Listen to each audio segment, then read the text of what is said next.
Hi everybody, I hope the audio quality is not too bad. I know I'm a little bit cockeyed here.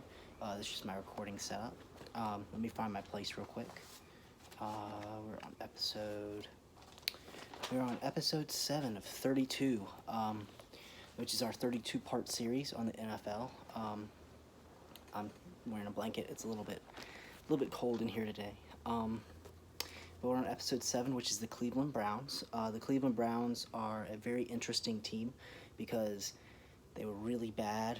They've been really bad for a very long time, and now they've gotten a bunch of really good players in to play, and so they're a Super Bowl caliber team right now. If you hear my mom downstairs, she's doing something, so she's gonna be a little bit loud. So forgive that. Still should be a-okay though. So my first talking point, as always, I start with the quarterback. It's Baker Mayfield. Could he be elite next year? That's what the biggest question is. He's definitely one of the top. He's definitely not one of the worst quarterbacks in the NFL right now. But he's not, when they drafted him, they wanted him to be the next Aaron Rodgers, which I remember I was making a comparison of a different quarterback. I'm trying to remember. I think it might have been Carson Wentz or Daniel Jones, one of those two. And I compared him to, I think it was Carson Wentz because I was comparing him to the mobility of Aaron Rodgers, but I said he had a lot of characteristics of Baker Mayfield that later I said were not true. Baker Mayfield can get out of the pocket extremely fast, which is good because his O-line is solid, but not perfect. But he doesn't have the strength to throw downfield at a consistent manner. He's much more of a dump off guy. So Drew Brees, in his later years, I'd compare Baker to that. Not a gunslinger, but can definitely get the ball, medium routes downfield, which he has some of the best wide receivers in the NFL right now to throw to. So he should be hitting those medium passes. But Baker Mayfield, could he be elite next year?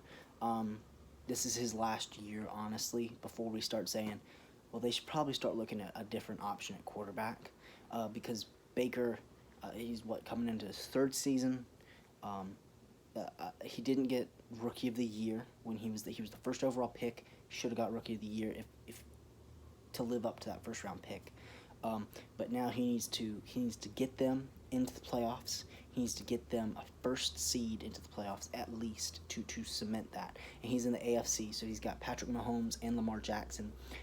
Lamar Jackson's in his little the 4 teams that he plays. He has to play Lamar Jackson twice. So it's really going to be up to him to lead this offense.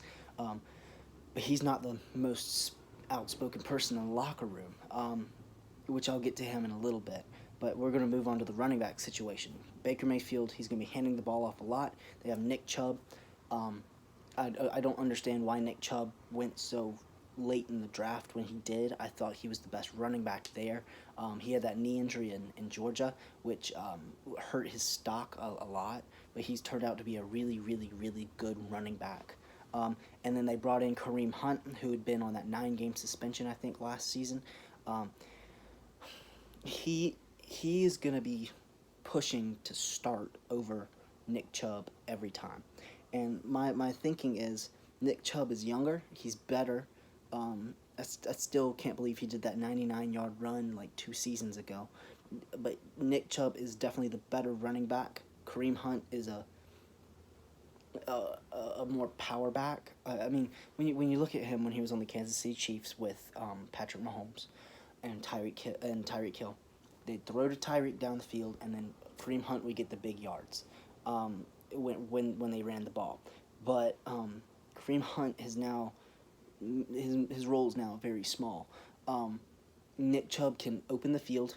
Nick Chubb can get down the field. Nick Chubb can break tackles. He can truck people. He can juke. He can hurdle.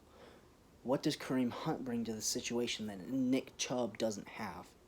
We looked last time I recorded a video at the Baltimore Ravens. Baltimore Ravens have a running back by committee. They have J.K. Dobbins, Mark Ingram, and I think his name was Gus Edwards. They had all 3 of them, but they knew what their role was. Here we have these 2 running backs, and they're sharing for the same thing. So it's going to be hard to see how Hunt fits into the situation, because I believe Nick Chubb will be the starter. And then I also wanted to mention, because they do have one, Andy Yanovich, their fullback, came from the Broncos. Him and Kyle Juszczyk are two of the best fullbacks in the league right now. So Andy Yanovich probably going to be moved to like how tight ends are now. They have that one tight end who's moving all the time in motion sets. So I think Andy Yanovich will probably be more like the tight end that moves. Great run blocker, great receiver out of the backfield when you need him. He reminds me a good bit of the I'm blanking on his name, but he was the starting fullback for the Tampa Bay Buccaneers when they won the Super Bowl with John Gruden. And he's up for the Hall. He was up for the Hall this year. He didn't make it. I think his name Alsta. I'm gonna have to get back on y'all, back to y'all in the next video that we do about that, because I don't want to be wrong.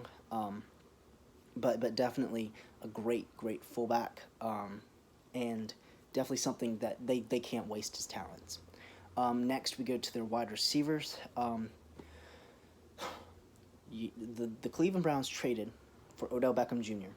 They traded for Jarvis Landry, or he came in as a free agent, one of the two. They both played together at LSU. They know each other very well. It was supposed to be magic. They both want the ball equally. Jarvis Landry's not as fast as Odell is. He has pretty good hands. He's a better route runner. He could turn on a dime. He caught more this season than Odell did. Odell Beckham Jr. much faster than Jarvis Landry. He can turn. He's a worse route runner than Landry, but he has better awareness of where he is. He can make better one-on-one catches, better spectacular catches, obviously. And Landry's more of the prototypical wide receiver, like Sammy Watkins. He's just like Sammy Watkins, just like Albert Wilson for the Dolphins. I'm trying to compare him one more just for y'all. He's not like Juju Smith-Schuster. They're different. He's more of a Marquise Goodwin for the Eagles, or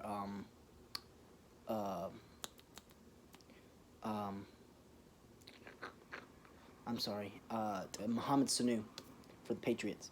He's more like that. So we're going to see that a lot next year. He's a worse Julio Jones. Julio Jones has the route running. He's pretty fast, but he's not like Lamar Jackson fast. He's not like Tyreek Hill or Odell fast, but he's pretty fast. He's great hands, great route running, can turn on a dime. So he's like a worse Julio Jones. Odell Beckham Jr. is more like a prime Deshaun Jackson, a prime Tyreek Hill. I mean, he is. But the one problem is he's never been as good as people say he is.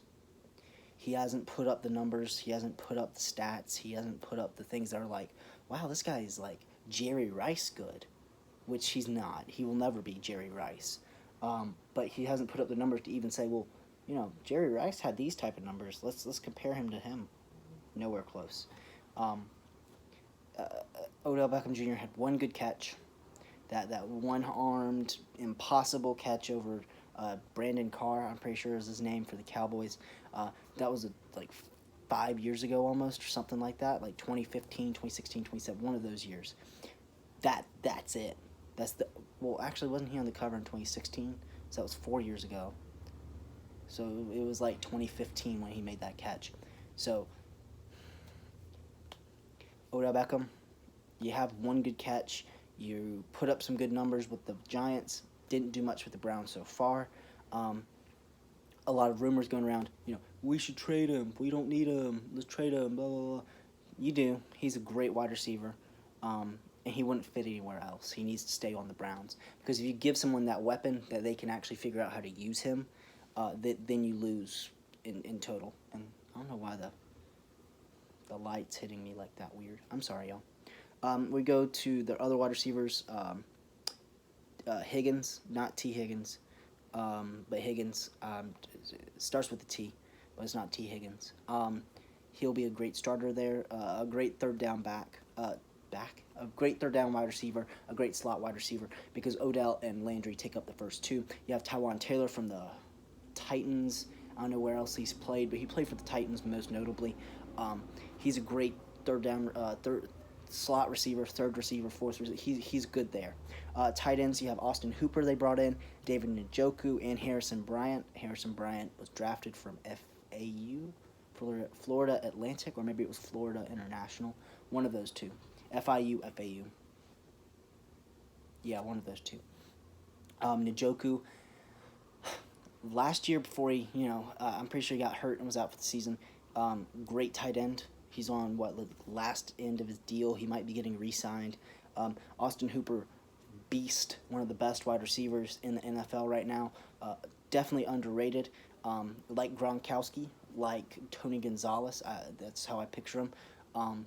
He's a lot better than people give him credit for. And David Njoku should be nervous that he won't be starting, which he won't. They brought in Austin Hooper. He's going to be first down. Njoku's going to be the second tight end. And, of course, we also have Andy Yanovich, so that moves Njoku from doing that, which means he might see the field a lot less. So we go to their offensive line, which is really interesting. We're going to start in the middle. J.C. Treader, definitely a solid center for this team. Definitely won't be a problem, but he's not, Travis Frederick. He's not going to take that center position and change it. He's just going to be there. At left guard, we have the best left guard in the NFL right now, Joel Bentonio. He played with Thomas. Wow, why am I blanking on his name? Not Andrew Thomas. Andrew Thomas is on the Giants. One of the greatest left tackles of all time, and I can't even think of his name. And I'm using this to record. That's okay. I'll write this down, and I will. Where's my pen? Where did my pen go? Oh, there it is. I'll write down Thomas for Browns, and that fullback for the Bucks. And I'll get that back to y'all before our last of the AFC North, which will be the Steelers, which we'll be covering the next time I record. Joel Bentonio plays with Thomas, one of the best left tackles. Still, he's really progressed from being solid to being elite. If I were to rebuild an O-line, Joel Bentonio, Rodney Hudson, and let's pick out a really good right guard. Let's think about this for a second. If I were picking them out, Joel Bentonio, Rodney Hudson, and Duvernay Tardif from the Chiefs would be my three. Then we move over to the right tackle position. They have Jack Conklin, came from the Titans. Conklin was not going to stay on the Titans. He's solid there. He was solid there. He played good, but he's definitely getting up there in age a little bit. Definitely time for him to have moved on. Then we move to the left tackle position, where there's the most exciting part. They bring in Jedrick Wills from Alabama. Big guy, can block really well. Baker Mayfield should not be nervous about getting hit from the outside. He should be more worried about getting hit from the inside of their O-line, but not from his left. His right side is where it struggles, because we have Evan Brown or Wyatt Teller. Both of them are not elite offensive guards, but they are serviceable, but that's where the problem lies. J.C. Treader, even though I've been singing praises about him, he's not, he's not, wow, I'm blanking on his name.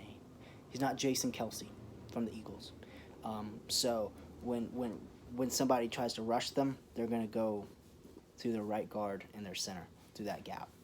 When we move over to their defense, which I misspelled, we have Myles Garrett at defensive end, helmet, whack-a-mole that he plays all the time. Olivier Vernon, or Oliver Vernon, but I think it's Olivier Vernon. Olivier Vernon,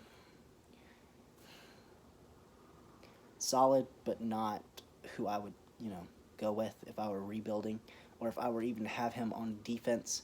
I would definitely be looking for somebody to bring in a trade value, a trade target, because he's definitely somebody I want to get off the books. He's going to want a bigger salary, but he doesn't produce enough to really warrant that. But the way that the NFL is going right now, I mean, if let's say that this year was the first year Tom Brady was entering the NFL, and they drafted him at 6th round. He's getting paid more as a 6th round pick now than he did when he came into the league. Um, I mean, it's insane because the amount of money's gone up, but really has the talent gone up? I mean, you look at it now, it's like, well, Patrick Mahomes, one of the greatest quarterbacks, in Chiefs history. I mean, he has a Super Bowl ring. Yeah. But, you know, we can't forget about Marino, Young. Marino didn't even win a ring, but, Young, we have, um, uh, wow, Bradshaw, we have, Bledsoe for the Patriots. Namath for the Jets. There's so many good players who lived in our past that we just seem to forget about when we're talking about, um, how the NFL is progressing these days. And oh, well, number one, and that's sad because, we should be thinking about them, but and player salaries shouldn't be going up this much. There's no way Kirk Cousins deserves to make more money than some of these wide receivers ever did. But that's just how it's going. And I just remember that Higgins guy, that wide receiver. It's Rashad Higgins, Hollywood Higgins, I think it was his nickname or something like that. But we keep on going through their defensive line of Sheldon Richardson and Larry Ogunjobi, rounding out their defensive tackle spots. They're solid. They have a very sad linebacking core. I'm not even going to get into them. They're just terrible. And I would definitely look at bolstering that. I know Vernon can play linebacker. Heck, you can move Myles Garrett to linebacker, but they're both edge rushers. So you need some solid linebackers to hold down the middle. CBs, their cornerbacks, are looking strong. We have Denzel Ward and Greedy Williams, who really stood out last season. And they're going to again this season. They're two of the best. And then safeties, they just need a lot of work there. They traded away Peppers for Odell and Zeitler for Odell, which was their right guard, by the way. Zeitler was 2 seasons ago, something like that. So safeties need a lot of work. I would address that sooner rather than later. But yeah, that's pretty much it for the Cleveland Browns. I'll look up Joe Thomas. That's the guy's name. Thank you, Bennett, for remembering that. Joe Thomas, greatest left tackle of all time, in my opinion. Played for the Browns. And then I've got to look that. I'm pretty sure it's Mike Allstott, but I'll look it up and get it back to y'all in the next video. Thank you for joining me. Next, we're covering. This was episode 7. So we've so far, as a small recap, we started out with the Philadelphia Eagles. We went to the Dallas Cowboys, the New York Giants, and the Washington Redskins. Then we went up to the AFC North, where we started covering the Cincinnati Bengals. Then we went to the Baltimore Ravens. And now we're covering the Cleveland Browns. Next episode 8, we will be covering the Pittsburgh Steelers, my dad's favorite team. So I've got to make sure it's a good video, because if not, he'll roast me on it. But thank you for joining me. I'm Bennett Ferguson.